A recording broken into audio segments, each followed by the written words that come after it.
Nitong Hulyo, itinampok namin ang magkapatid na sina Elsa at Karen. Naglalakad sila ng nakayapak papasok sa paaralan. Kumusta na kaya sila?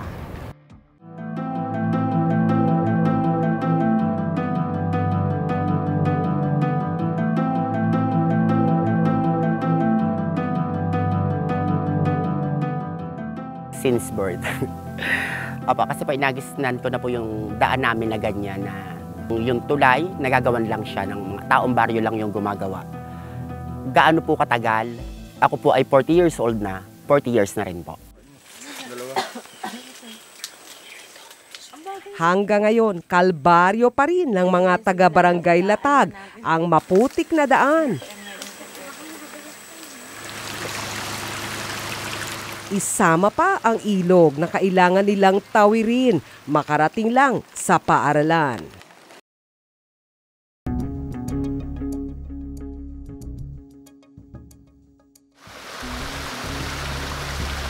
Ito ang ilog na kailangang daanan ng mga estudyante para marating ang susunod na barangay, kung nasaan ang Tala National High School.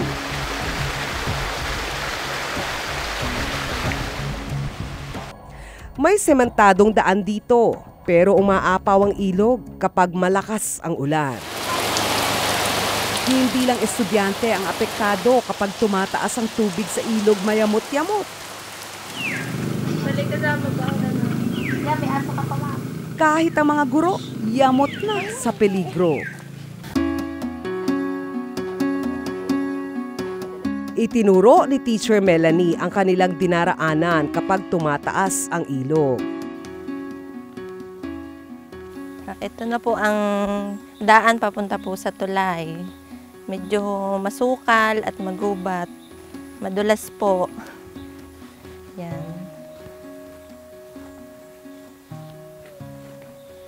So, ito po ang aming dinadaan ng pagtag-ulan. Delikado po. Pag nadulas, sa ilog po din ang punta.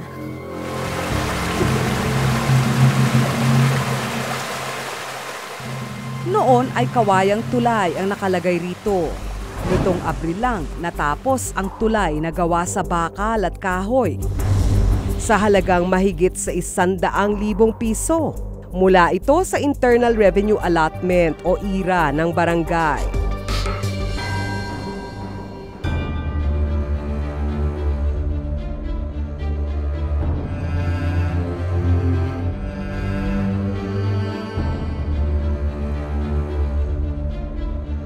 Mahigit sa 2 buwan pa lang, unti-unti nang nasisira ang sahig ng tulay.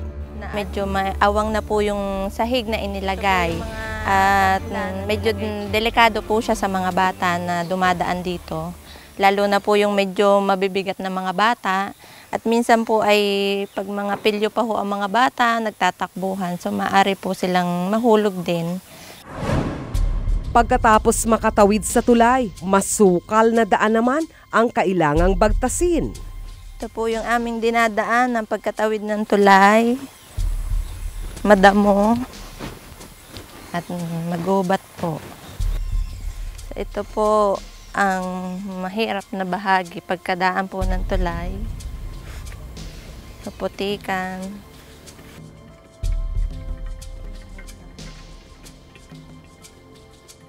May isa pang tulay na daraanan si Teacher Melanie. Gawa ito sa kawayan, pero marupok na ito.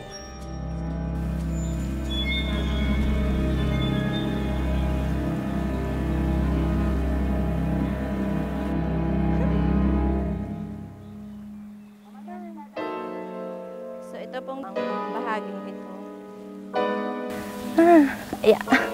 Ay, salamat.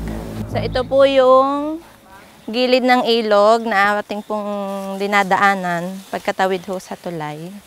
Dito tayo mamamaybay sa gilid papunta po sa kalsada. Delikado ang daan na ito lalo na sa mga bata. Isang maling hakbang kasi ay maari silang mahulog sa ilog. So ito po ay yung mahirap na bahagi. Mga ugat ng puno po ang dinadaanan namin.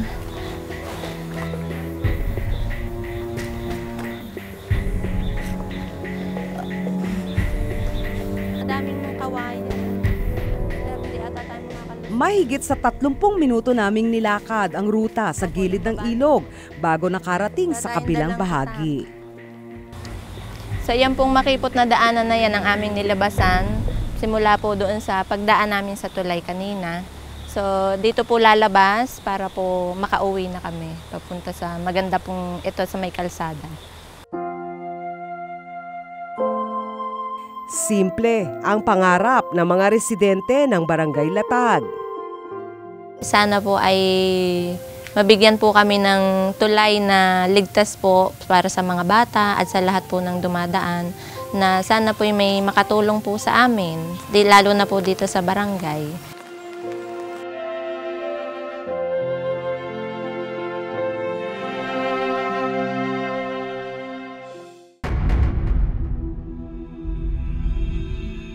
Binalikan namin ang 2 tulay sa Barangay Latag, Sitio Mayamot-Yamot matapos ang 2 buwan.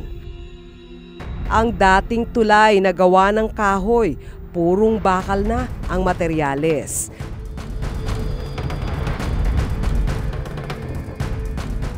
Yari na rin sa bakal ang dating tulay na kawayan.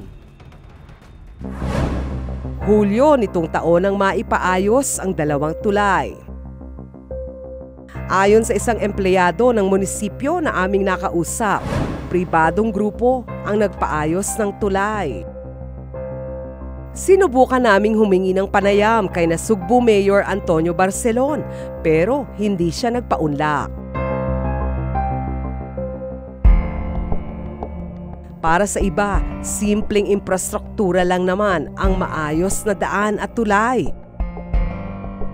Pero para sa mga wala nito, kaligtasan at buhay sa pagpasok sa paaralan ang katumbas nito.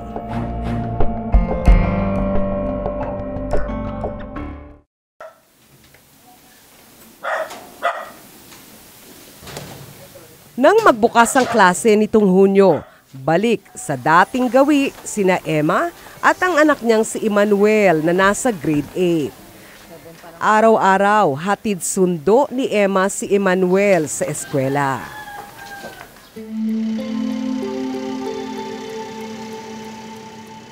Ayaw ni Emma na tumawid mag-isa ang anak sa Samson Avenue sa Caloocan City. Siya kasi mismo ay nabundol na ng sasakyan dito. Patawid ako noon tapos biglang naka-stop naman yung jeep na nasa gilid ko. Tapos may umovertake sa likod niya, hindi niya ako napansin. Doon ako nabundol.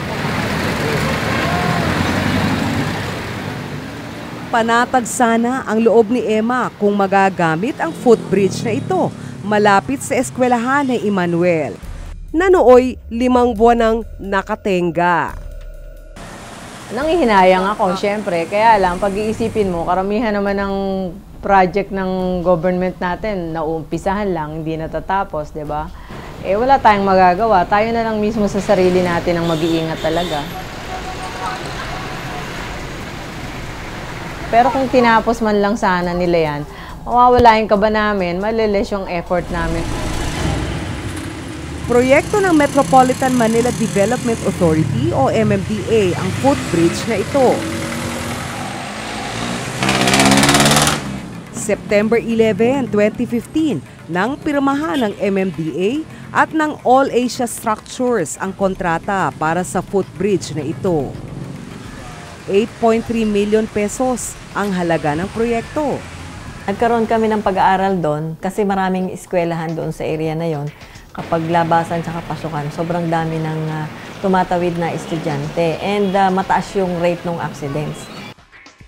Sa kontrata, February 2016, dapat ay tapos na ang footbridge, pero hindi nasunod ang plano.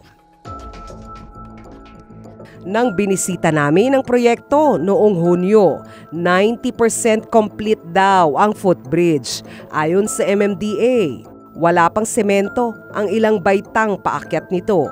Ang mga kabling ito nagsabit sa dapat ay dadaanan ng tatawid sa footbridge. Delikado rin ang butas sa bahaging ito ng kalsada dahil sa pagtigil ng proyekto. Ang hagdan na ito, putol at hindi madadaanan ng publiko. May mga kable pa rito, mga kuryente. Paliwanag noon ng MMDA, may mga kable ng kuryente palang tatamaan ang footbridge kaya hindi nila matapos sa oras ang proyekto. Ayon sa Meralco, kinailangan daw nila ng mahabang palugit sa pagtanggal ng kable dahil sa power interruption na magiging dulot nito. May mga instances na hindi lang naming facilities yung affected, no? Like in this case sa Caloocan, may mga naka-attach din na mga kable na hindi pagmamay-ari ng Meralco. So we have to also take that into consideration. Isang poste na pagmamay-ari ng Eastern Telecom ang hinihintay pang maiurong ng MMDA bago muling masimulan ang pagbubuo ng footbridge.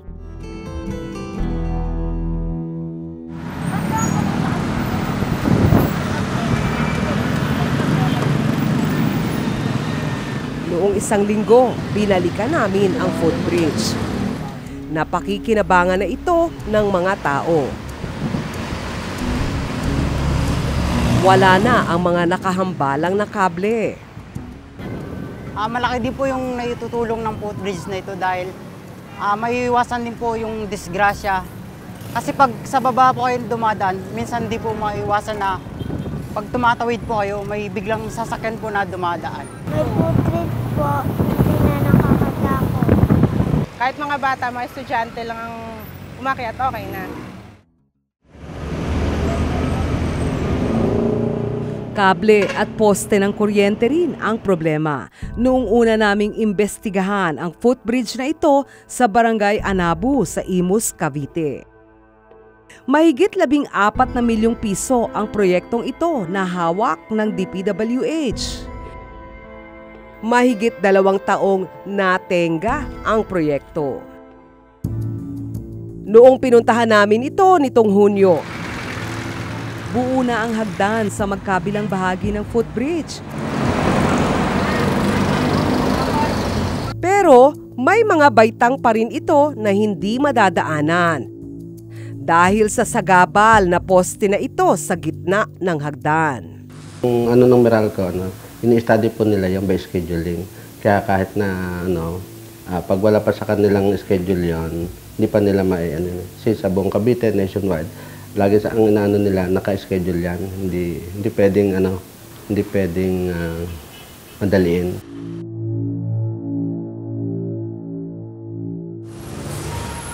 Wala raw sa unang plano na tatanggalin ang poste ayon sa Meralco. It was not part of the original plan. So ang nangyari doon, we had to readjust yung kailangan namin gawing trabaho.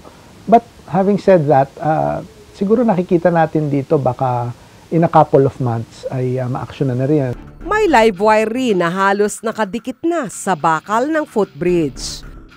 Ang mga kable ng kuryente at telepono ay nakasabit sa dadaanan ng mga pedestrian. Ayon sa DPWH, tatanggalin na ngayong linggo ang mga kable na nakaharang sa hagdan ng footbridge. At ang pangako po nila, this week, ma-remove lahat yan. Yung poste andun pa rin, ilang wire. Nang binalikan namin ito noong nakaraang linggo, nagagamit na ng mga residente ang footbridge.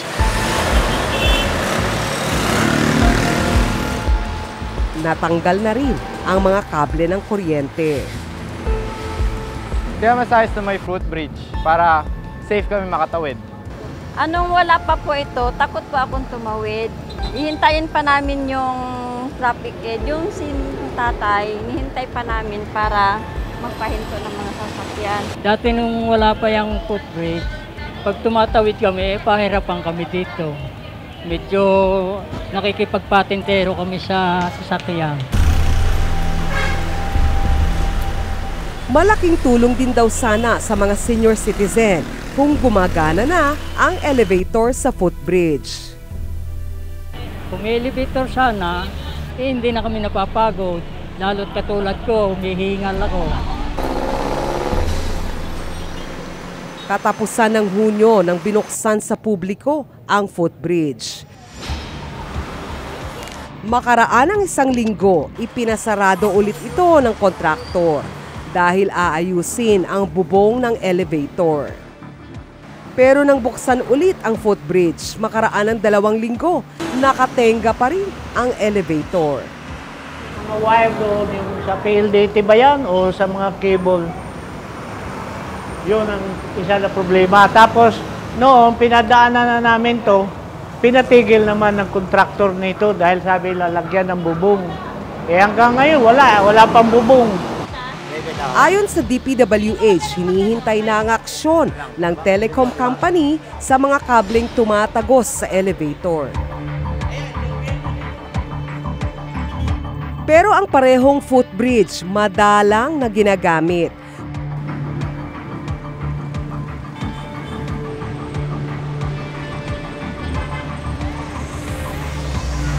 Nakakatamad pumunta dun eh. Umakyat eh. Wala, ano po, sobrang init. Tapos walang tutok na tutok yung araw. May tumawid na eh. Oh. Ayan oh. Kahit yung mga yan eh, mga matigas pa rin ulo. Ayaw gamitin yung footbridge. Ano magagawa namin eh? Kaya panawagan namin sa mga tao rin na gagamitin na yung footbridge para mapakinabangan na rin namin. Responsibilidad ng mga ahensya ng pamahalaan na planuhin ng maayos at tapusin sa takdang oras ang bawat proyekto. Sa bawat araw na atrasado ang isang proyekto, sayang na ang pondo na nakadaragdag pa sa perwisyo.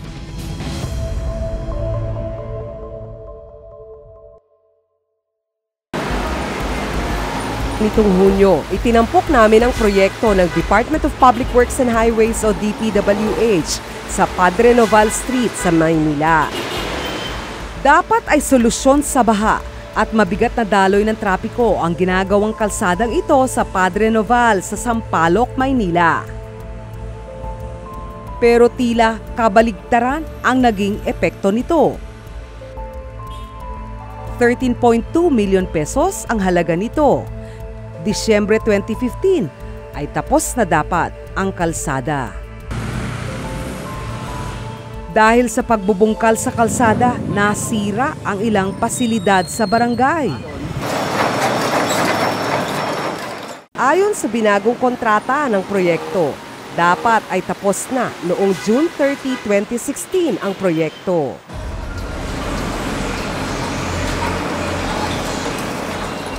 Pero malabo itong mangyari dahil 13.5% pa lamang ng proyekto ang natatapos.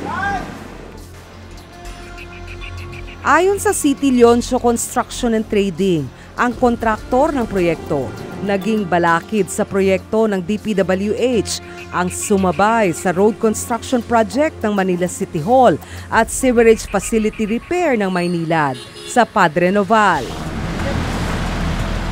Dahil hindi aabot sa itinakdang June 30, 2016 deadline, binigyan ng hanggang August 8, 2016 ang kontraktor para tapusin ang proyekto. Nangako naman ang City Leoncio na tatapusin nila ito ng mas maaga sa July 15, 2016.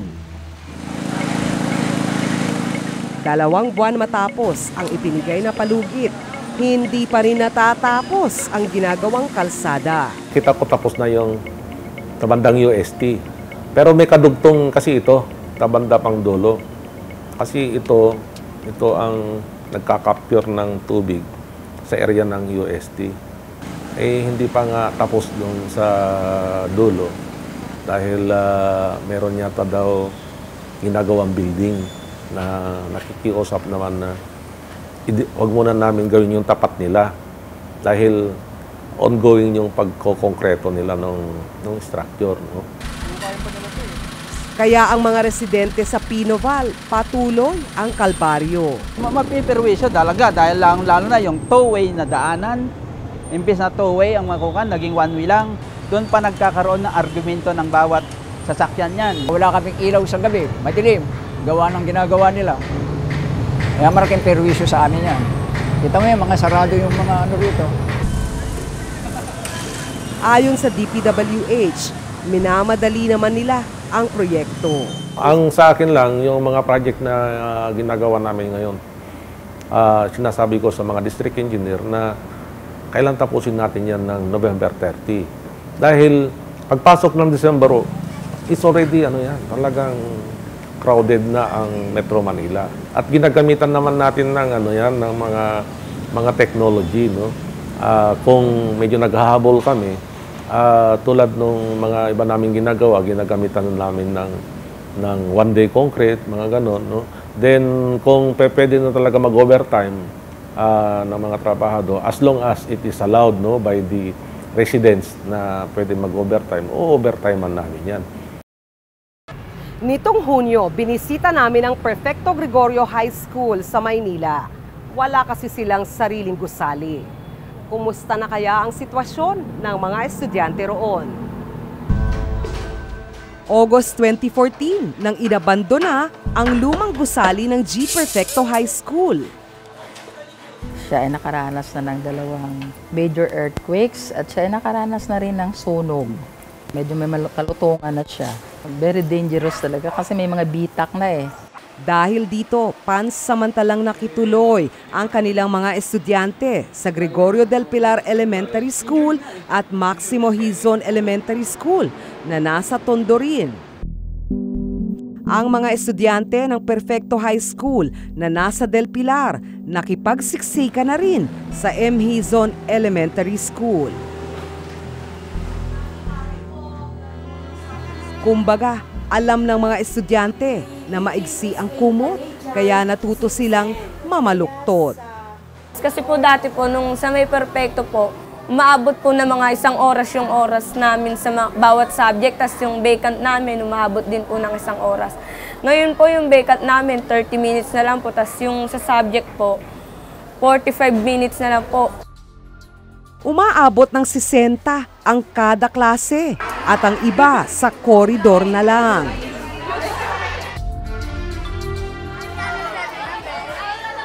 Pero ayon sa DepEd, nasagot na nila ang kakulangan sa classroom. Ang unang ginawa natin mula noong 2010 up to 2013, tinugunan natin yung mga pangangailangan sa silid-aralan. Sa katunayan nga, nakapagtayo tayo ng 66,000 more than 66,000 classrooms, no, in that span of period.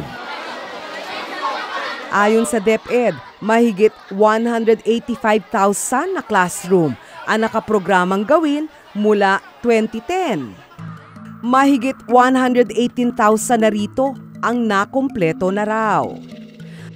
Yung sinasabi ng data nila sa paper ay data nila yon. Pero kung pupuntahan natin yung mga site, talaga, no? Talagang puro unfinished, unimplemented. Yung mga nasa papel nila ay hindi na-realize, hanggang papel lang. Mahigit 300 milyong piso ang halaga ng ginagawang gusali ng Gregorio Perfecto High School. AM Oreta and Company Incorporated ang kontraktor sa proyekto. Ang AM Oreta and Company Incorporated ay rehistrado sa Securities and Exchange Commission. 1 taon ang inilaan para sa pagpapatayo ng gusali. 2013 nang gibain ang Gregorio Perfecto High School. Hanggang ngayon, under construction pa rin ito. Paliwanag ng Department of Engineering and Public Works ng Maynila, nagkaroon ng suspensyon sa demolisyon ng gusali, kaya natagalan ang proyekto.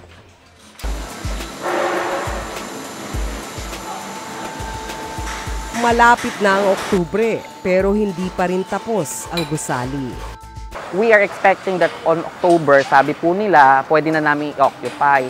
Sabi naman po namin, if that is the case, kung hindi naman magagawa kaagad-agad at kung magawa man at hindi naman po sigurado, ang mga estudyante po natin ang po pwedeng mag-suffer doon. Hindi nakakapag-aral ng mabuti yung aming mga estudyante dahil sa kakulangan ng room, kakulangan ng pasilidad, kakulangan ng, minsan nga walang blackboard. walang bangko, nakaupo lang sa sahig. Aminado ang Department of Engineering and Public Works ng Maynila na naantala na naman ang pagtatayo ng gusali. Siyempre may mga unforeseen events tayo na nakikita o nangyayari na hindi naman namin na-expect. Kasi ang paggawa naman ng calendar days ng school ay buuan. Kung ang estimates namin ay 360 calendar days, hindi naman actually namin ma-anticipate kung ilang araw yung uulan, ilang araw yung babagyo, saka yung kung gaano karami yung araw na dapat malinis nila yon. So doon nagkakaroon ng difference. Mula Hunyo, isang palapag ang naidagdag sa gusali.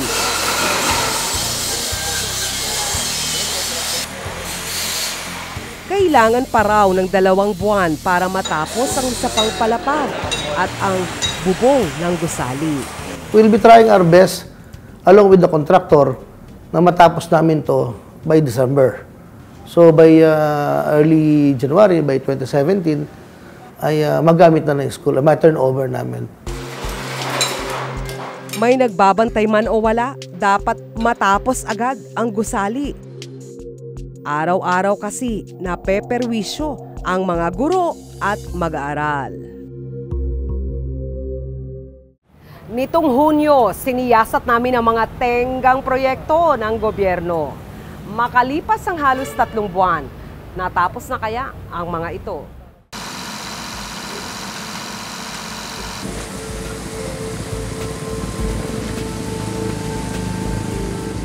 Imburnal na panlaban daw sa baha ang itinatayo rito sa Maynila.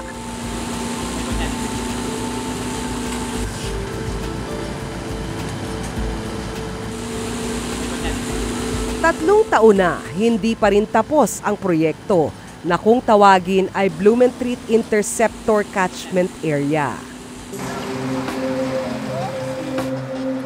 Right of way raw ang isa sa problema ng proyekto. May madadaanang private property ang proyekto at wala itong permiso mula sa may-ari. Aminado ang Department of Public Works and Highways o DPWH na sinimulan nila ang proyekto nang wala namang permiso mula sa may-ari.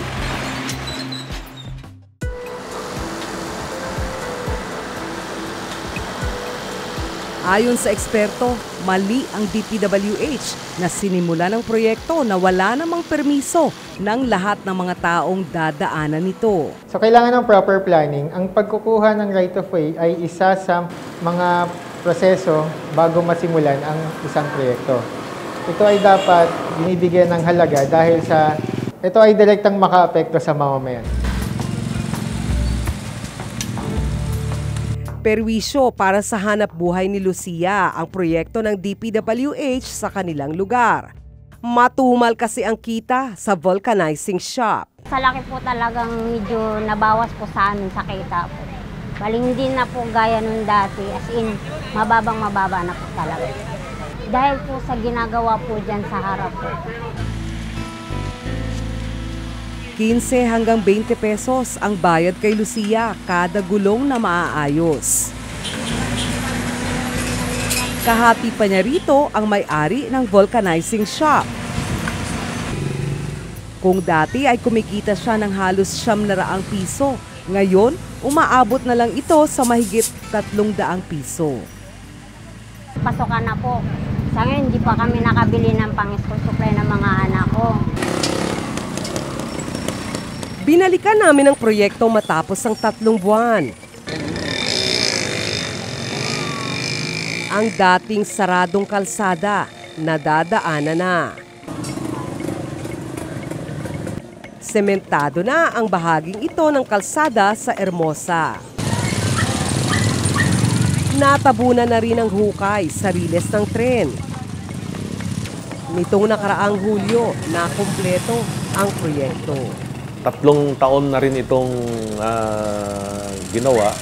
Doon sa dulo, igagawan natin ng pumping station. Na yung pumping station naman ay mapupunduhan pa lang ito sa 2017. Wala na ring sagabal sa vulcanizing shop ni na Lucia. Yung dati pong kita namin, bumalik naman po. Kaya kahit pa paano, nakaraos na po kami sa ngayon. Nadagdagan po yung mga tricycle na nagpapagawa po. Maayos na ang biyahe ng mga tricycle driver. Dati kasi, mula sa Riles hanggang sa kanto ng Hermosa at Abad Santos lang ang biyahe ng mga tricycle dito. Pero pag hindi naman umuulan, dire-diretso naman yung biyahe. Maluwag naman yung kalsada. Medyo okay naman na yung... Pero si Lucia may reklamo sa natapos na proyekto. Nagbara daw kasi ang daluyan ng tubig sa ilalim ng riles ng tren. Kaya raw naiipon ang mga basura sa estero, malapit sa vulcanizing shop. Sobrang dami ng lamok, tapos yung mga basura niya na nandyan ay iipon na lang. Dapat bago nila inalisan yan, tinambakan na lang muna para kahit paano po, wala hong maraming lamok. Marami din kasi mga mga lateral na drainage diyan na mga small drainage, mga kino-connect nila sa interceptor natin.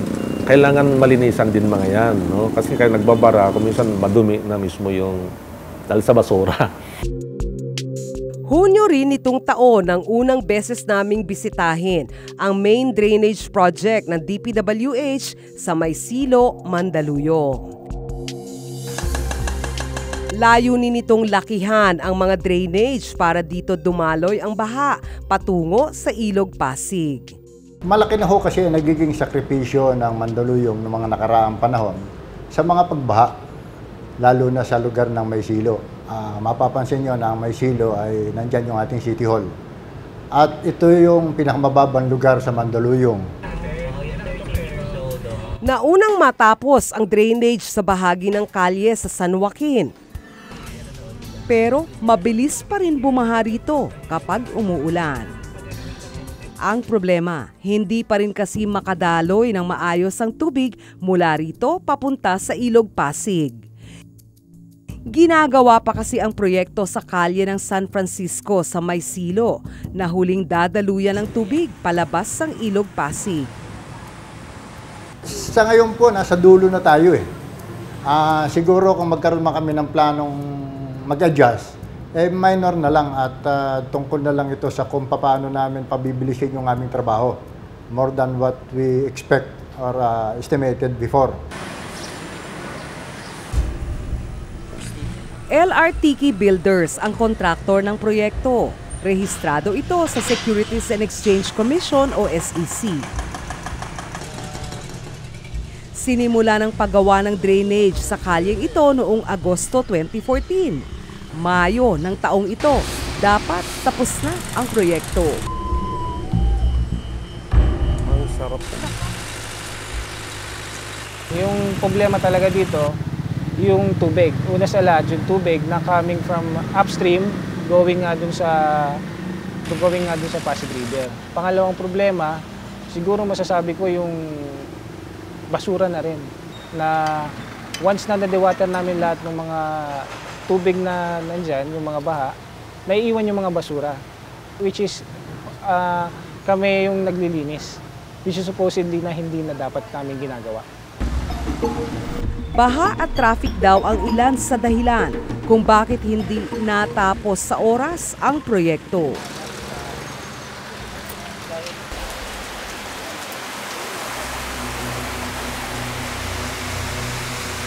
Perwisyo para kay Mace ang madalas sa pagbaha sa kanilang lugar.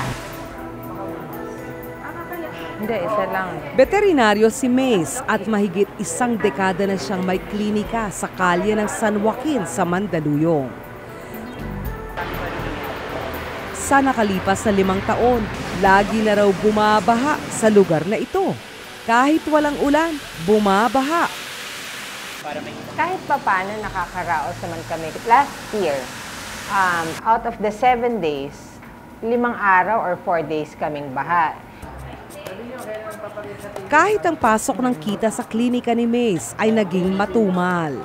Yun ang pinaka naging struggle namin. Siyempre, hindi kami halos kumikita. Actually, last year, lugi pa kami.